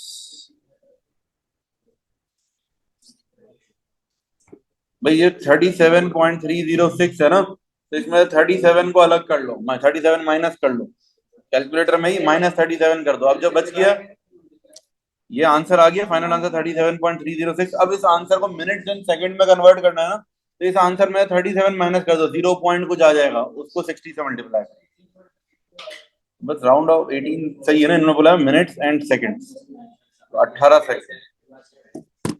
एक मिनट जरा खामोश हो जाएंगे आप सब लोग, इतनी आसान बात सबको समझ में क्यों नहीं आ रही, जरा गौर से मेरी बात सुने। 37.306 है, 37 मिनट्स और 30 सेकंड तो नहीं बोल सकता ना मैं इसको। मैं ये बोलूंगा 37 के डेसिमल के बाद जो कुछ भी वैल्यू है ना, उस वैल्यू को मल्टीप्लाई बाय 60, ताकि वो मिनट्स में कन्वर्ट हो जाए, वो आवर सेकंड में कन्वर्ट हो जाए। सही है, डेसिमल के बाद वाली वैल्यू को मल्टीप्लाई बाय क्या कर देंगे हम, 60, ताकि सेकंड में कन्वर्ट हो जाए। 37 मिनट्स एंड 18 सेकेंड्स। चलें आगे। अब आ गया ग्राफ्स और फंक्शन का क्वेश्चन। सामने हमने आपको पूरा पूरा ग्राफ दिया हुआ है, टेबल दिया हुआ है, टेबल को पहले फिल करें। इस पूरी इक्वेशन के अंदर -3 पुट करो, एक्स की जगह एक मरतबा 3 पुट करो, जरा मुझे आंसर बताओ। एक्स की वैल्यू -3 पुट करो, फिर एक्स की वैल्यू 3 पुट करो, जरा दोनों तरीकों से आंसर बताओ। -3 का क्यूब, क्यूब होने से माइनस कोई फर्क नहीं पड़ता, माइनस रहेगा, सिर्फ स्क्वायर में हटता है, इवन पावर में माइनस हट जाता है।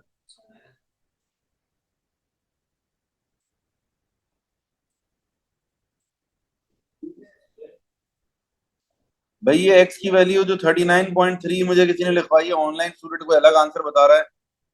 मैं आप लोगों का सबका यही आ रहा है ना 39, मुझे कैलकुलेटर दे दो भाई कोई, मैं वेरीफाई कर लूं, उसकी वजह से तो अगला आंसर भी वरना गलत हो जाएगा। इस कैलकुलेटर में मसला है थोड़ा, तो वही नहीं, ऑप्शन ही नहीं है अपॉन वाला।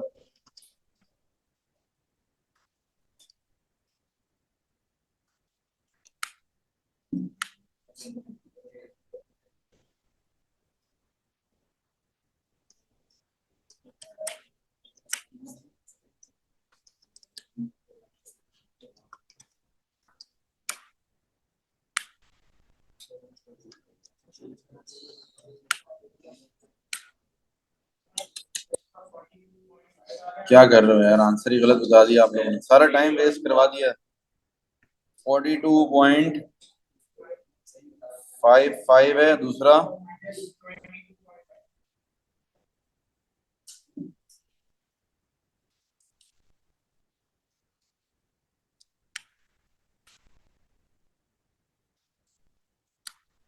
अब भरोसा नहीं करूंगा, मैं खुद ही करूंगा।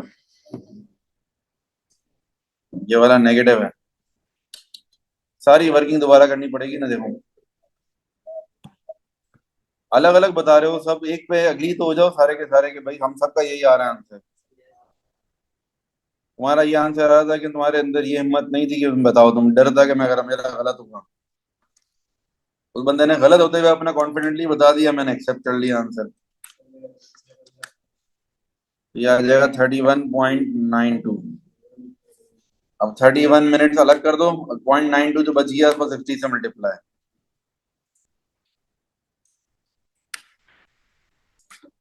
तो ये हो जाएगा 31 मिनट्स एंड 55.7 आ रहा है, 56 सेकेंड्स कर लेता हूँ मैं।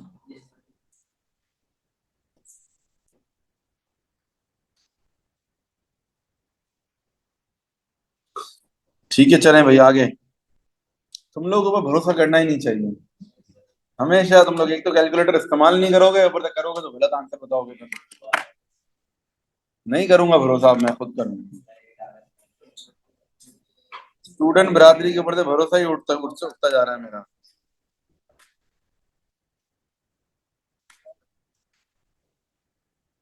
8 किस पे आ रहा था आपका? -3 पे, -3 है ना, 2 आ रहा है, 2 आ रहा है, +3 पे 8 आ रहा है। वो भी मैं भरोसा नहीं करूंगा, सबर करो।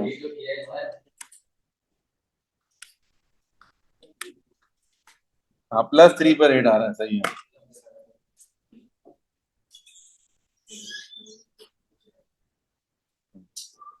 अच्छा भाई, अब हमने क्या करना है, इनको प्लॉटिंग कर लेते हैं। -3 पर -2, -2.5 पर 4.8,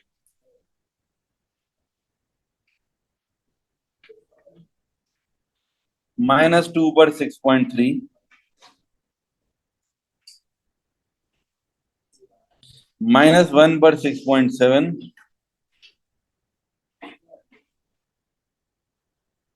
6.7, 1 2 3 और ये। अब आप खामोश। देखो ये कैसे मैं 6.7 कैसे प्लॉट कर रहा हूँ, देखो 6 और 7 के बीच में कितने बॉक्स हैं, 1 2 3 4 5 बॉक्स हैं। यानी हर बॉक्स .1 का नहीं है, हर बॉक्स .2 का है, तो 6.7 का मतलब है 3 बॉक्स और आधा और 3.5 बॉक्स। फिर उसके बाद जीरो पर क्या है, जीरो पर है 5, -3 पर +2 है, ओके। -3 पर +2 है, मैंने -2 मार्क कर दिया, ये आ गया सही। उसके बाद नेक्स्ट है -1, 0 तक आ गए हम। 1 पर 3.3, 1 पर 3 के बाद 1.5 बॉक्स, फिर 2 पर 3.7, 1 2 3 और 3.5 बॉक्स, फिर 2.5 पर 5.2,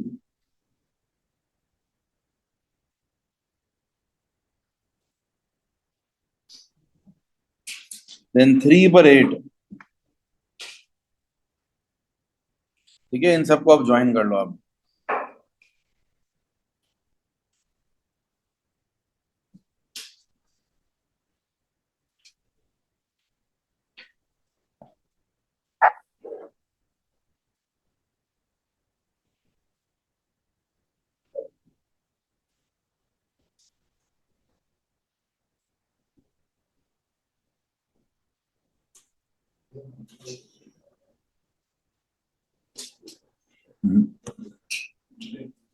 कोशिश करना ये ग्राफ जो है ना थोड़ा स्मूथ बने,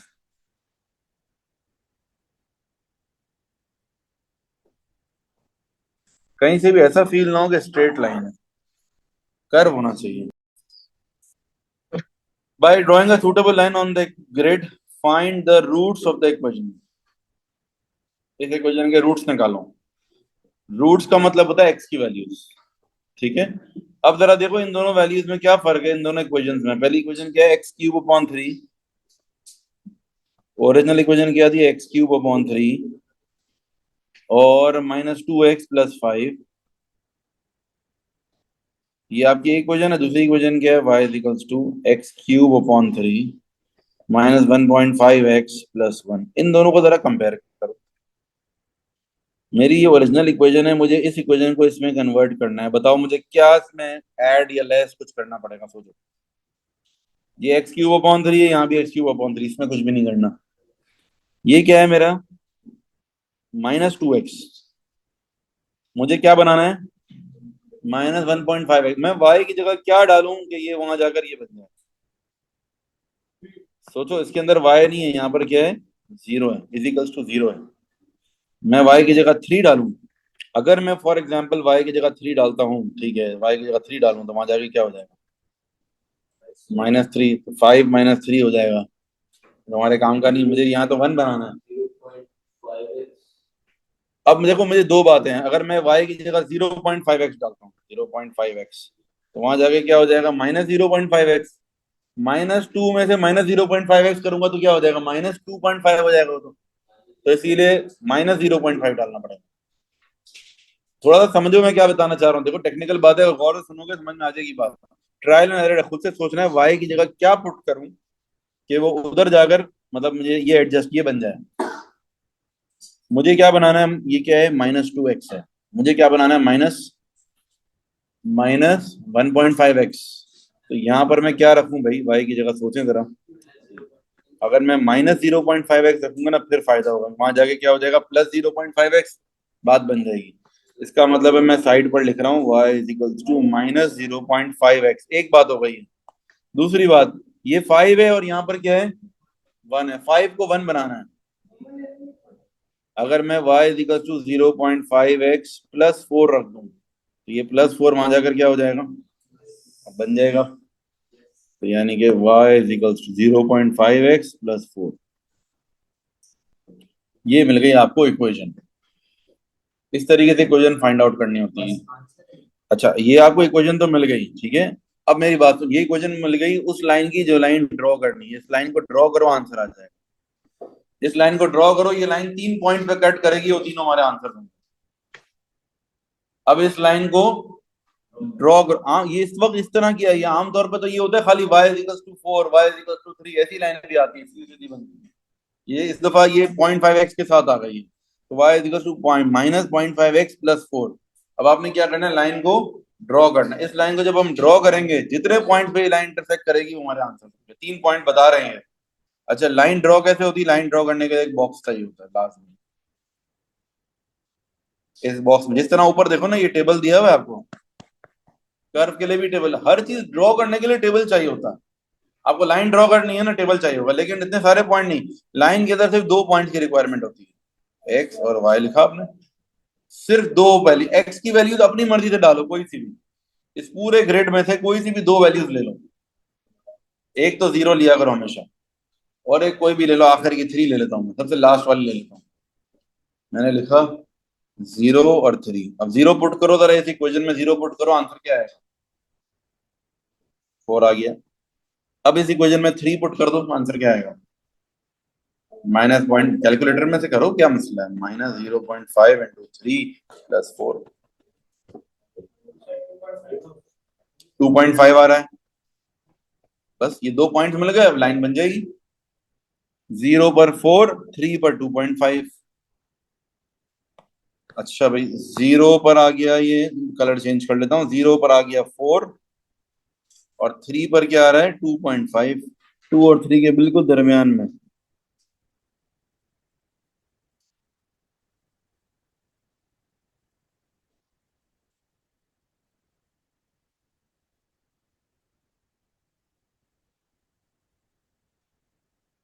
ठीक है, ये आ गए हमारे आंसर्स। अब जरा देख लें कहाँ कहाँ ये इंटरसेक्ट कर रहा है। देखो, एक तो ये हो गया, एक ये हो गया, और एक ये हो गया, तीनों पॉइंट्स देख के बता दो आप। एक तो ये हो गया 1.5, 0.9 तो नहीं होगा यार, ये 9 और 8 के बीच में लग रहा है मुझे थोड़ा।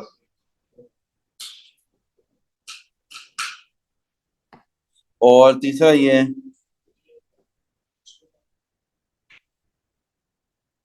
ठीक है, -1 2 3 4, -2.4 आ रहा है मेरा, चलो 19-20 फर्क होगा। मेरे पास जो आ रहे हैं तीन आंसर, एक -2.4 आ रहा है, एक 0.8 और 0.9 के बीच में आ रहा है, 0.85 कर लूंगा मैं इसको, और ये 1.5, 0.85 और 1.5। Let's move forward. The length of a pencil is given as 16 centimeter, correct to the nearest centimeter। इसको राउंड ऑफ कर लेंगे तो 16 सेंटीमीटर करेक्ट टू नियरेस्ट। तो इसका अपर बाउंड क्या है? Upper bound for the difference between the length of pencil and the length of pen. भाई 16 का अपर बाउंड और लोअर बाउंड दोनों वैसे लिख लो, क्या होगा? 16 सेंटीमीटर का अपर बाउंड क्या होगा? 16.5। और लोअर बाउंड क्या होगा? 15.5। भाई अपर बाउंड लोअर बाउंड में 0.5 ऐड होता है, 0.5 माइनस होता है, ठीक है। पेन का कितना है? 14.7 है, correct to the nearest millimetre बोला हुआ है, लेकिन अब देखो डेसिमल में है ना, ये 14.7 है, इसमें भी ऐड लेस होगा, लेकिन पॉइंट में है ना ये 14.7, वापस से एक और पॉइंट तो नहीं आएगा ना, हो जाएगा 14.75, और ये हो जाएगा 14.65। आप लोग सब चुप रहेंगे प्लीज, आप लोगों को चुप रहना पड़ेगा, उसके लिए थोड़ा चुप रहना पड़ेगा। देखो मैं बता रहा हूँ, अपर बाउंड और लोअर बाउंड के लिए आप क्या करते हो? 0.5 ऐड और 0.5 माइनस करते हो, ठीक है। लेकिन प्रॉब्लम क्या है, ये जो है ना 14.7 है, अब ये 0.7 है, 14.7, इसमें मैं एक और 0.5 कैसे ऐड करूँ? ये तो नहीं हो सकता ना, तो मैं क्या कर दूंगा, ये 14.7 है तो 7.5 कर दूंगा, 0.5 की जगह फिर 5 ही कर लूंगा, ठीक है, और क्या हो जाएगा? हाँ, उस तरीके से नहीं होगा ये इसमें, देखो ये इस तरीके से रखना था, लास्ट डिजिट में करना होता है खाली, ये 0.5 ऐड और 0.5 माइनस किस में करना होता है? लास्ट डिजिट, आखिरी डिजिट क्या है? 7 है ना, तो 7 की जगह 7.5 नहीं कर सकता मैं इसको, 75 कर दूंगा, और ये हो जाएगा 14.65 ऐसे। आप ये समझ लो, नहीं, ये समझो, थोड़ा सा समझने की कोशिश करो, ये राउंडिंग ऑफ का मसला है, राउंडिंग ऑफ का मसला सिर्फ आखिरी डिजिट पे अप्लाई होता है, पूरा डिजिट पूरी चीज नहीं चेंज हो सकती, आखिरी डिजिट पे होगा। अब देखो 0.7 है, तो 7 पर अप्लाई होगा, 7 का अपर बाउंड 7.5 होता है ना, 7 का लोअर बाउंड क्या होता है? 6.5। डेसिमल के बाद है ना, तो 7.5 नहीं बोलेंगे, 7 का अपर बाउंड क्या हो जाएगा? 75, क्योंकि 7 का मतलब 70 होता है। डेसिमल के बाद अगर 7 है ना, तो 7 मीन 7 या 70 एक ही बात है, अगर मैं बोलूं 1.1 या 1.10 बात एक ही है। तो इसीलिए डेसिमल के बाद जब भी अपर बाउंड लोअर बाउंड आएगा, तो आपने क्या करना है? 0.5 नहीं करना, आपने क्या करना है? 5 और माइनस, +5 और -5 यूं कर लो, 7 है ना, तो 7.5 हो जाएगा और 6.5 हो जाएगा। मतलब 7 को हम 7 0 कंसिडर करते हैं, ये खाली 7 है ना, इसका मतलब 7 0। इसका अपर बाउंड क्या हो जाएगा 75 और लोअर बाउंड क्या हो जाएगा 65 ऐसे। अब आप जो है ना क्या कहते हैं, ये मैं शॉर्टकट बता रहा हूँ, उसके पीछे देखो बड़ी लंबी कहानी है, इस वक्त इतनी लंबी डिटेल करने का टाइम नहीं है मेरे पास। इस वक्त मैं शॉर्टकट टू द पॉइंट बात बता रहा हूँ कि जब भी डेसिमल के बाद वाली चीज आएगी तो उसको ऐसे डील करना है। अब फॉर एग्जाम्पल 40 आ जाए कोई भी आपके पास 16.8, अब आप इसका अपर बाउंड लोअर बाउंड क्या बताओगे, खुद सोचो। 85 और 16.75, बस ये रूल है, इस तरीके से समझो। अब इसको सॉल्व कैसे करना है, माइनस करना है, डिफरेंस लेना है। डिफरेंस किस किस का, पेंसिल का और पेन का। और डिफरेंस का क्या चाहिए, अपर बाउंड, मतलब मुझे फर्क क्या करना है, ज्यादा फर्क चाहिए कम फर्क चाहिए, ज्यादा फर्क चाहिए। तो अब मैं क्या करूंगा 16.5 ले लूंगा, यहां से ये उठा लूंगा, और नीचे यहां से क्या लूं मैं, 14.75 लूं या 65 लूं। जाहिर है जब मुझे डिफरेंस ज्यादा चाहिए तो एक की बड़ी वैल्यू और एक की छोटी, दो चीजों में ये फर्क है। इसका अपर बाउंड और इसका लोअर बाउंड लूंगा तो फासला बढ़ जाएगा ना। ठीक है, तो इसीलिए आपने ऐसी वैल्यू लेनी है जिससे आंसर ज्यादा है, डिफरेंस मेरा ज्यादा है। देखो डिफरेंस लेना है और डिफरेंस का भी अपर बाउंड लेना है, समझ रहे हो। अगर मैं यूं दोनों चीजें है ना, अगर ऊपर वाले का लोअर बाउंड और नीचे वाले का अपर बाउंड ले लूं तो वो क्या होगा, डिफरेंस कम हो जाएगा। अब कैलकुलेटर से ही कर लो माइनस तो, ये वैसे भी कर सकते हो 1 पॉइंट। इसमें भी मेरा मशवरा है कैलकुलेटर से करो, तुम लोग है ना डेसिमल की वैल्यूज में प्लस माइनस में मिस्टेक कर देते हो, तो कैलकुलेटर होगा तो गलती का चांस नहीं होगा। पेपर 2 है जब तो फिर क्या जरूरत है। अच्छा अभी एक्सपेंशन करनी है तीनों की। अच्छा तीन ब्रैकेट जब आ जाए तो रूल क्या होता है, पहले दो ब्रैकेट को एक्सपेंड कर दो, फिर जो आंसर आए उसको तीसरे से करो। तीनों ब्रैकेट को अभी भी एक साथ एक्सपेंड नहीं किया जाता, पहले दो ब्रैकेट को एक्सपेंड करो। पहले इन दोनों को करो एक्सपेंड, ये एक्स इससे ही मल्टीप्लाई होगा, इससे भी होगा, 4x² प्लस एक्स। फिर टू जो है, टू इससे भी मल्टीप्लाई होगा, टू इससे भी होगा, -8x -2, ये एक ब्रैकेट हो गया। अब दूसरा ब्रैकेट, पहले इस ब्रैकेट को थोड़ा सिंप्लीफाई कर लो फिर दूसरे से करना।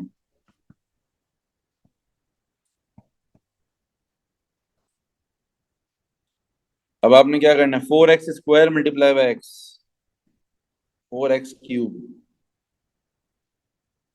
-4x² into 5 -20x²। पहले तो मैंने क्या करा है, ये 4x² को इससे भी कर दिया और इससे भी कर दिया, -7x इससे भी और इससे भी, -7x² plus 35x, then -2x plus 10, 4x³ -27x² plus 35x -2x, तो ये कितना हो जाएगा 33x प्लस 10। बस ये पूरे की क्या हो गई, एक्सपेंशन हो गई।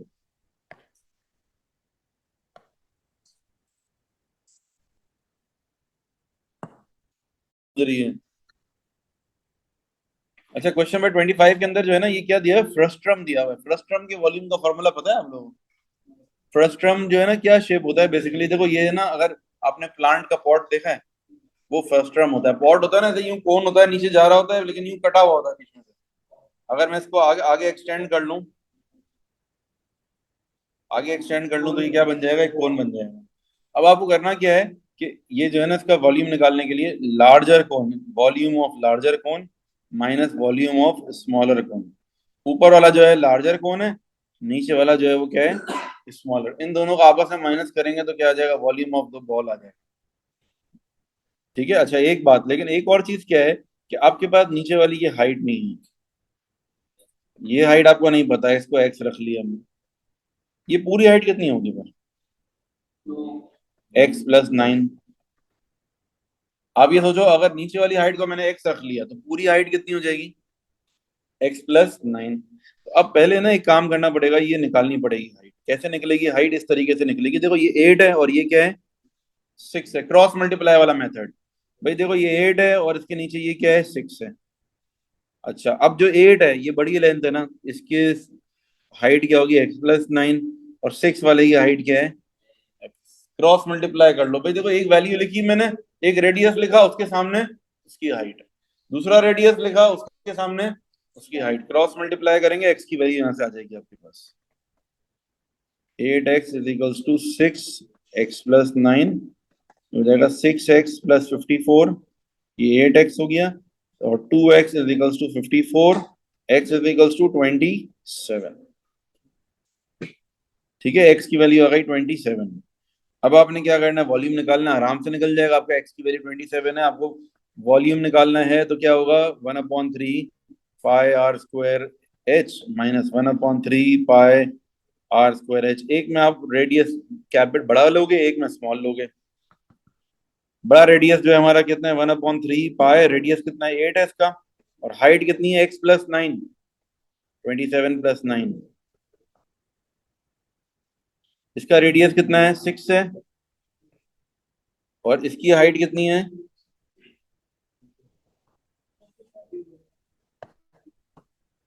इसकी हाइट है सिर्फ x 27। देखो मैंने वर्किंग करी थी इसकी, क्योंकि ये वाला क्वेश्चन मुझे पता था आप लोगों से शायद खुद से ना हो सके। बस इसका जो आंसर आएगा बस फाइनल वही आंसर है हमारा। कैलकुलेट कर लें जरा, मुझे बता ही दें क्या बोल रहा है। 444 पाए,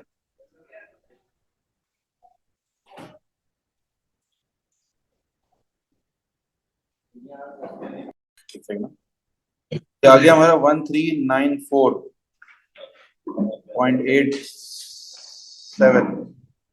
राउंड ऑफ करेंगे, अगर थ्री सिग्निफिकेंट फिगर्स पे करेंगे तो 1390 ही हो जाएगा ये। हमें दोनों आंसर लिखने चाहिए, ओरिजिनल आंसर भी और थ्री सिग्निफिकेंट फिगर्स पर भी।